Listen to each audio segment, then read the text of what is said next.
Ryan Reynolds here from Mint Mobile. With the price of just about everything going up during inflation, we thought we'd bring our prices down. So to help us, we brought in a reverse auctioneer, which is apparently a thing.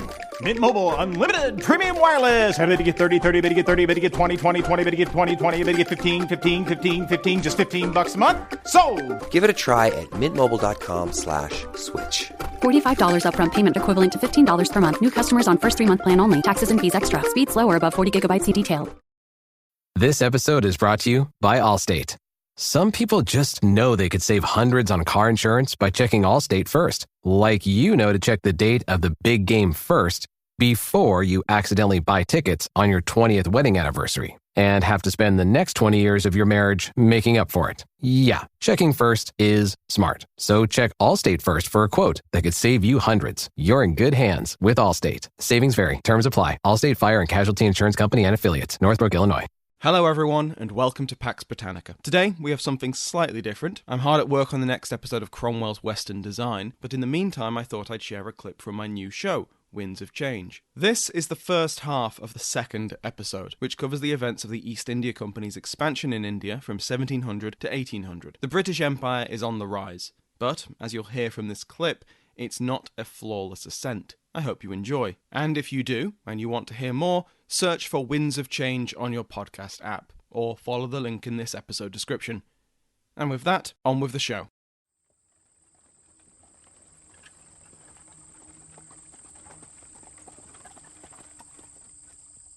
Benjamin Branfill dismounted from his carriage after a morning of travel. Shielding his eyes from the brightness of the sun, he turned and held out his hand to help his wife to the ground. Around him was a hive of activity. His assistant, the third and final British member of the party, was busy directing his retinue of Indian officers and servants as they unloaded the Branfill's luggage. Branfill took in the sights of his new home and his new station. The small town of Rajamundry was a prosperous trade hub, sitting on the banks of the Godavari River. Raw cotton was grown further west and brought to the town, where it was woven into textiles in nearby villages and exchanged for cash. These cotton goods made their way down the sacred river to the coast, where they would be bought and sold and travel all over the world. About 20 miles north of Rajamundry sat Pallavaram, the seat of the local Raja, Mangapati Devi Reddy. Mangapati had been Raja since 1780, the same year that Branfill had first arrived in Madras as a 19-year-old clerk. He had survived the gauntlet of tropical disease which killed more than a third of new arrivals, and now, in 1794, he was appointed district collector, and he arrived in Rajamundry to take up his new position. Branfill watched as their luggage was hauled into the bungalow, which would serve as both his office and his home for the next decade. Besides their clothes and their personal belongings, the boxes contained the future of the district. Volumes of empty accounting ledgers, ready to be filled, and copies of the new rules which the East India Company expected everyone to follow. Mangapati soon met with Branfill, confident that his existing good relationship with the company would continue under this new system. 6 years later, the Raja of Pallavaram fled into the hills as company sepoys stormed his fort and killed his followers. He hadn't paid the revenue which the new rules demanded. His reasons, poor harvests and local unrest, were irrelevant to Branfill and his superiors. Mangapati would escape with his life, but his title and his lands were seized and given to the highest bidder, to whoever promised the company that they could deliver what the Raja had not. When they also couldn't deliver, they found sepoys on their doorstep too. The estates of Pallavaram were sold and resold, parcelled up and divided. These scenes were repeated all across India. Wherever the company now ruled, rulers were deposed, landlords were dispossessed, and tenants and peasants were squeezed for more money as their new landlords tried to keep the sepoys from their door. Increasingly, the true rulers of India were British collectors, scattered across the countryside, sitting in their bungalows, filling in paperwork. Fortunes and futures were decided by the stroke of a pen and the guns of the sepoys. Winds of Change, Season 1, Episode 2. Hostile Takeover. Welcome to Winds of Change. I am Dr. Samuel Hume, and on this podcast we will be discovering how the sun set on the British Empire. In our first episode, we saw how the English East India Company got its start in South Asia. From trade posts called factories, the Europeans curried favour with local rulers and did business with local merchants and producers. Over the course of the 17th century, the company acquired 3 settlements which would become strongholds of British power and trade. Bombay, just south of the trade hub of Gujarat on the west coast, Madras on the southeast Coromandel coast, and the newest of the 3, Calcutta on the Bay of Bengal. As we saw in our first episode, the East India Company had emerged from the ashes of defeat in their war with the Mughal Empire.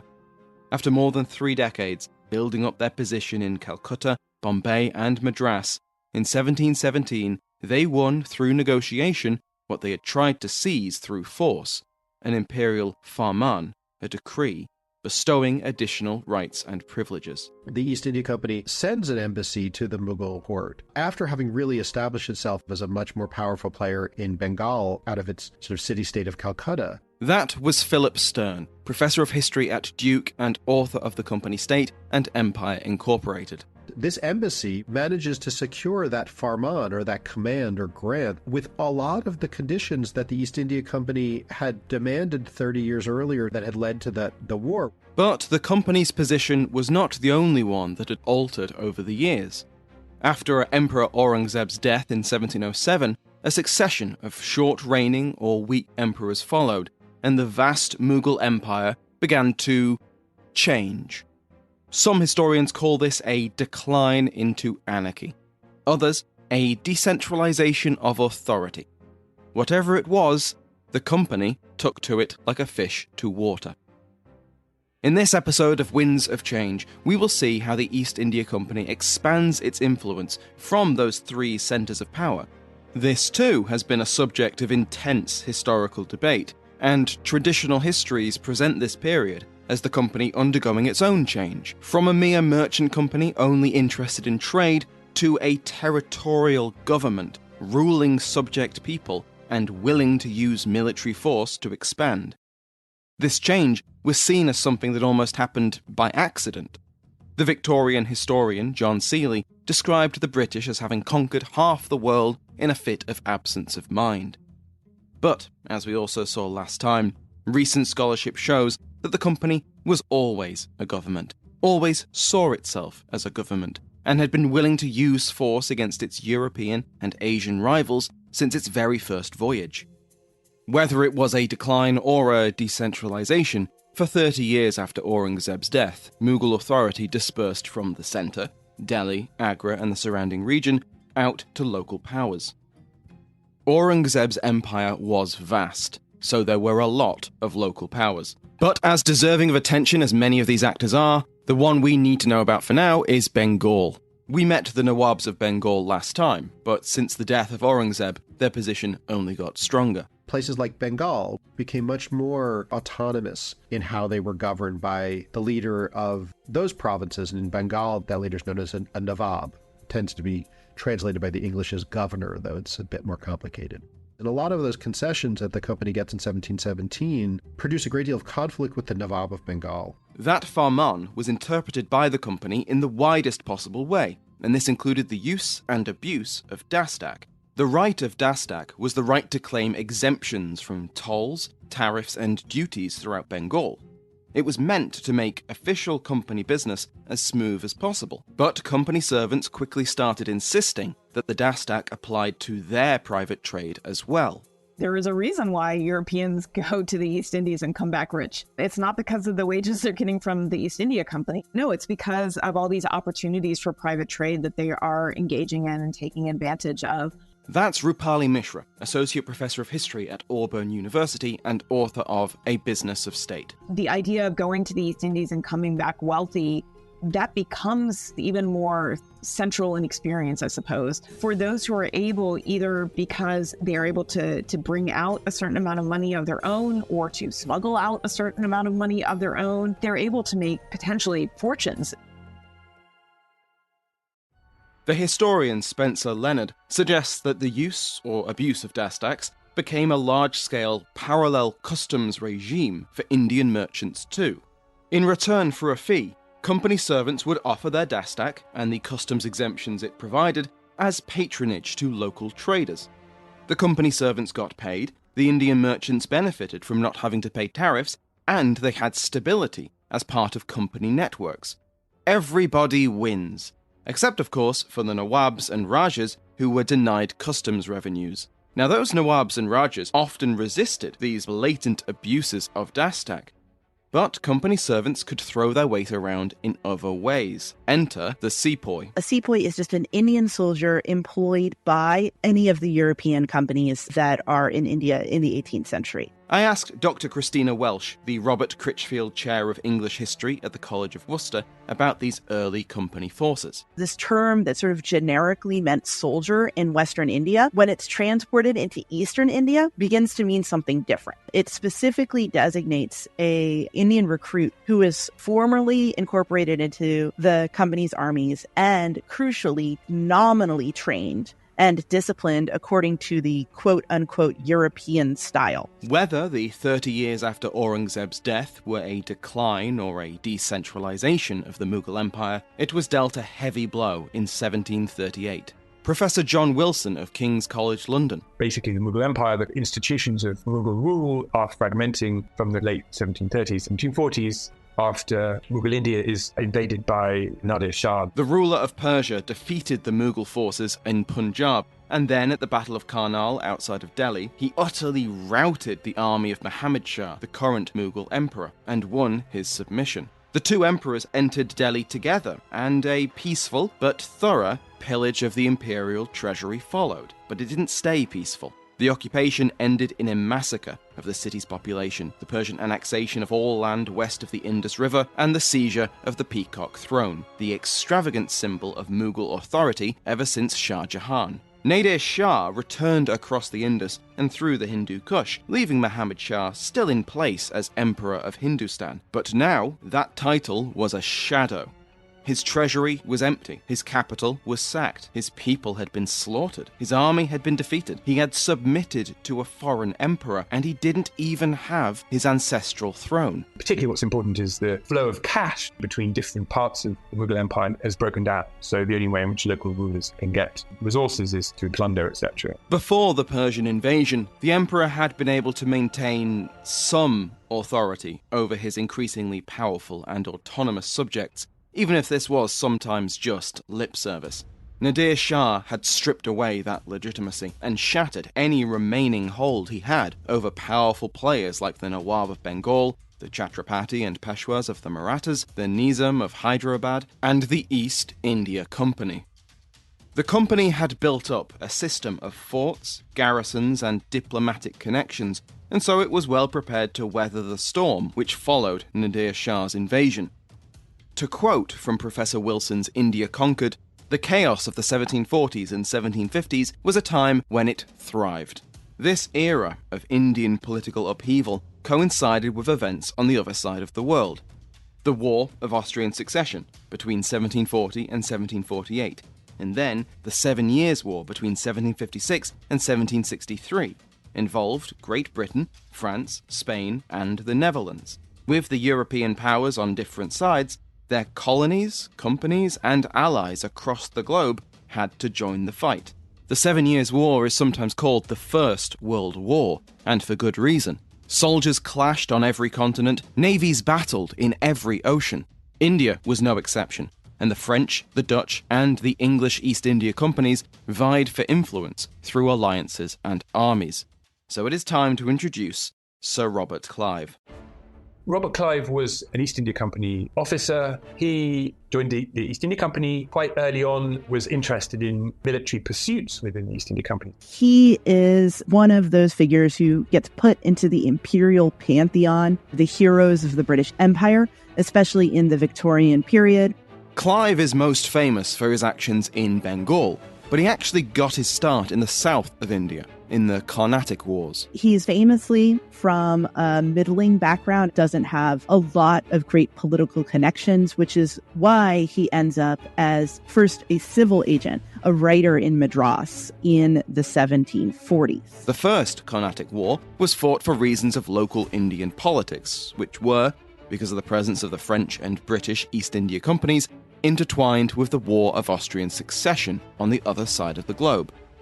This war didn't go well for the British Company, and Madras was captured by the French. It was returned in exchange for a French fortress in Nova Scotia when the War of Austrian Succession was formally ended in Europe. But the hostilities in India continued more or less unabated, because the two European companies backed different claimants as Nawab of Arcot. So we have the Second Carnatic War. Obviously, the seizure of their main administrative capital becomes a crisis in Madras, and Madras scrambles desperately.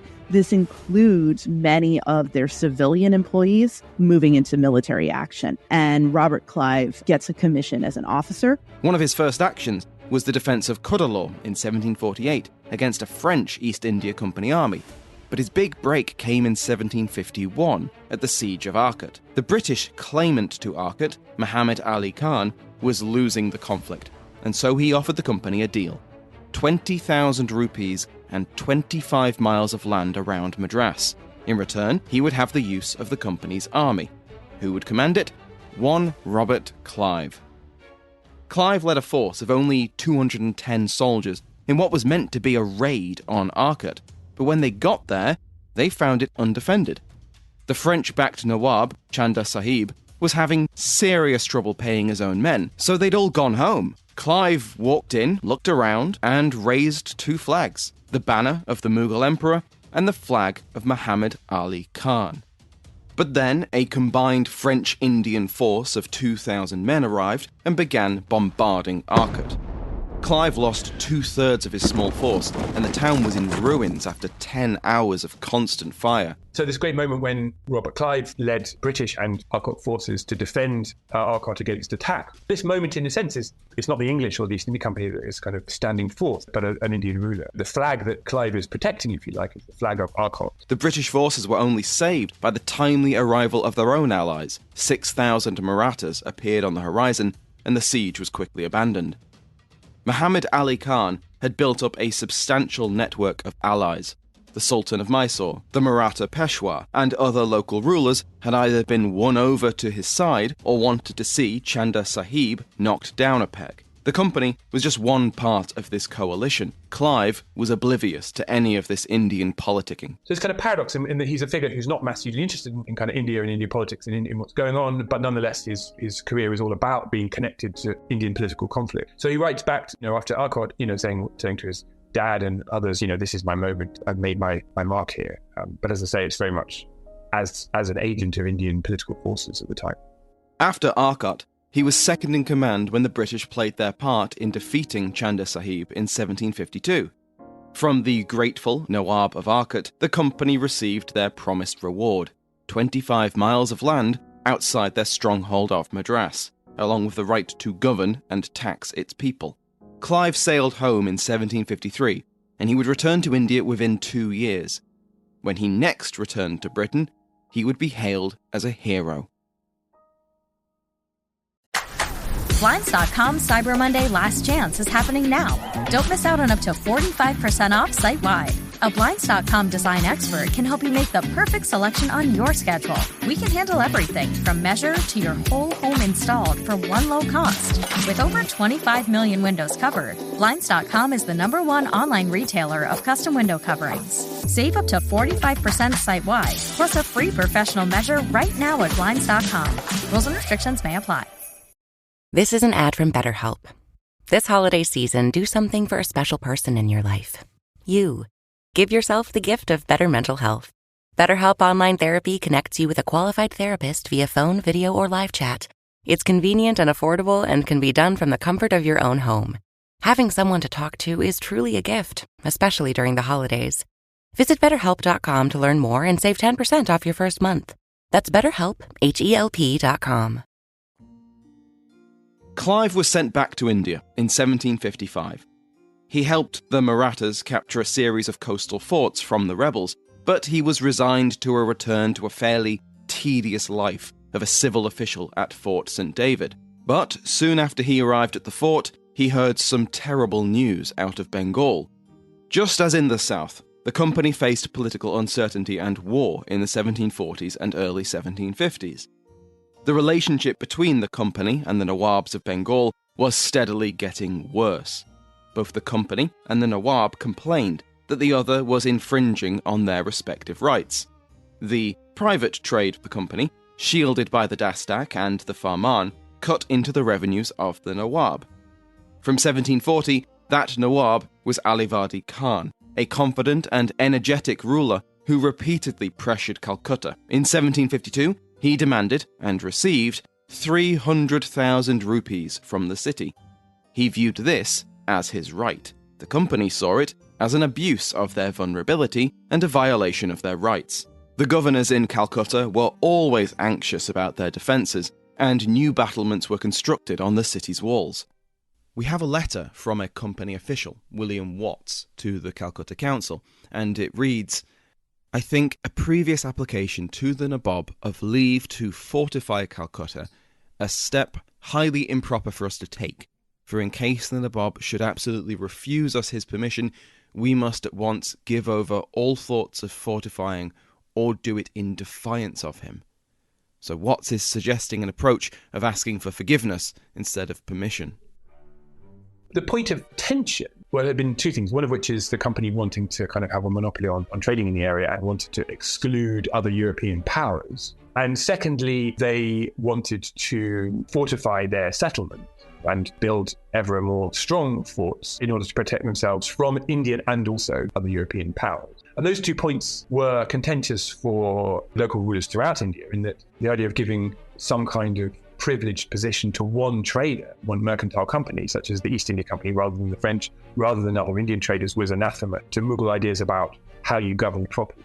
And there's also a kind of sense of needing to prevent the East India Company or any other organization from being able to challenge Mughal power. The company assured the Nawab that these were intended to protect the Europeans from other Europeans, the French and the Dutch. But Bengali officials were no fools. They knew full well that these defences would work just as well against the Nawab's forces. When Alivadi Khan died in 1756, he was succeeded by his grandson, Suraj-ud-Dowla. His succession is contested, and that's important. Within the sort of Mughal world, to become the ruler, when a previous ruler dies, you need to prove yourself through battle, through building political networks, and so forth. There isn't any kind of idea of primogeniture or any kind of idea of order of succession. You need to show that you can govern, show that you can actually win support in order to kind of be able to rule. And so in 1756, 1757, Suraj-ud-Dowla is still very much kind of trying to prove himself against rivals who are coming from different parts of Bengal. With succession often comes crisis. Alivadi Khan had maintained a relative stability in his realm, but with his death, this shattered. Suraj-ud-Dowla claimed his grandfather's title, but this did not grant him legitimacy, and he soon found that many of his nobles refused to obey his orders or pay their taxes. Worse, when he marched against them to enforce his authority, they would often run behind the walls of Calcutta, pleading with the British for asylum and bringing their fortunes with them. Just as on the Coromandel coast, the company was always willing to host the losers of India's political battles. The European forts became places where Indian political leaders could base themselves and protect themselves within moments of political turmoil. This was something that the new Nawab would not tolerate. Less than 2 months after becoming Nawab, Ud-Dowla sent an envoy to Calcutta. The envoy presented his master's demands. The company was to demolish Calcutta's fortifications, submit to him, and turn over the rebels they were sheltering. In reply, a British officer slapped the envoy in the face. The envoy returned to Murshidabad, the Nawab's capital city, and informed Suraj-ud-Dowla. "What honour is left to us when the few traders who have not yet learnt to wash their bottoms replied to the ruler's order by expelling his envoy?" The Nawab wrote to Khoja Wajid, an influential Armenian merchant in Hooghly. I have 3 substantial motives for extirpating the English out of my country. 1, that they have built strong fortifications and dug a large ditch in the king's dominions, contrary to the established laws of the country. The second is that they have abused the privilege of their dustuks by granting them to such as were no ways entitled to them, from which practices the king has suffered greatly in the revenue of his customs. The third motive is that they give protection to such of the king's subjects as have by their behaviour made themselves liable to be called to an account. And instead of giving them up on demand, they allow such persons to shelter themselves within their bounds from the hands of justice. By the way, the king he's referring to is the Mughal emperor, but really he's talking about his subjects and his revenue. Siraj-ud-Dowlah marched on Calcutta, and the fortifications failed. In June 1756, Calcutta was occupied, which leads us to the Black Hole of Calcutta. The Black Hole of Calcutta is, again, one of those stories that really fits into the triumphant narrative of British imperial history that gets solidified in the 19th century. The event is seen as so terrible that it becomes a justification for British Empire. It's a story of, I believe it's 123 people who died in Calcutta, in Bengal, in 1756. When the Nawab Siraj-ud-Dowlah seizes the city, he's said to have ordered the British into a tiny room where many of them suffocate over the course of the night. Much of the information that we have comes from a specific source, J.Z. Hallwell. He claims to be a survivor. There is a lot of debate about to what extent Hallwell can be trusted. And generally speaking, the consensus is that the story is exaggerated to the point that it's almost a misleading conception. This leads us to the return of Clive. The news of the capture of Calcutta shocked and outraged the company, and Clive was no exception. He was quickly put in charge of the company's expedition to Bengal, and Calcutta was retaken in January 1757. Once again, events in India were affected by news from Europe. The 7 Years' War had broken out, and Britain and France were on opposite sides. Worried that the Nawab would ally himself with the French company, Clive marched on the French factory of Chandanagar and destroyed it. The company quickly came to an agreement with the Nawab, which saw their position restored to what it had been before Calcutta was captured. But the British were still concerned by Siraj-ud-Dowlah. They saw him as a tyrant, abusing the company's rights and privileges. Besides that, he had already shown that he would take military action against the company if they opposed his authority. The company's position in Bengal could only be secured by removing ud-Dowlah as Nawab. They also wished to avenge the humiliation the Nawab had inflicted by capturing Calcutta. This sense of the need to reassert itself against humiliation you have, and you can think of the individual psyche of everyone involved here. The people who feel the English presence has been dealt this blow and they personally need to kind of avenge something. That's the kind of language that Clive uses. So, a plan was hatched. The company plotted with Siraj-ud-Dowlah's subordinate, Mir Jafar, as well as the Jagat Seths, a vastly wealthy merchant and banking family based in Murshidabad. Both had grievances against the Nawab. Mir Jafar felt that he was being sidelined in favour of one of ud-Dowlah's other officers, and the Jagat Seths had been forced to pay the Nawab an enormous tribute.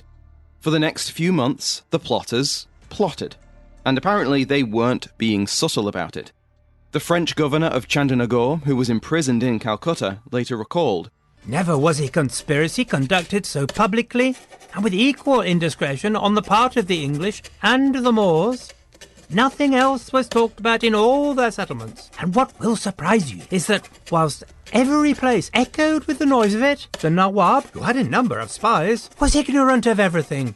The plot culminated at the Battle of Plassey. G.B. Mallison writes that it's one of the 13 decisive battles of India. In fact, really, if we look at Plassey, it's less of a military endeavor than it is a political one.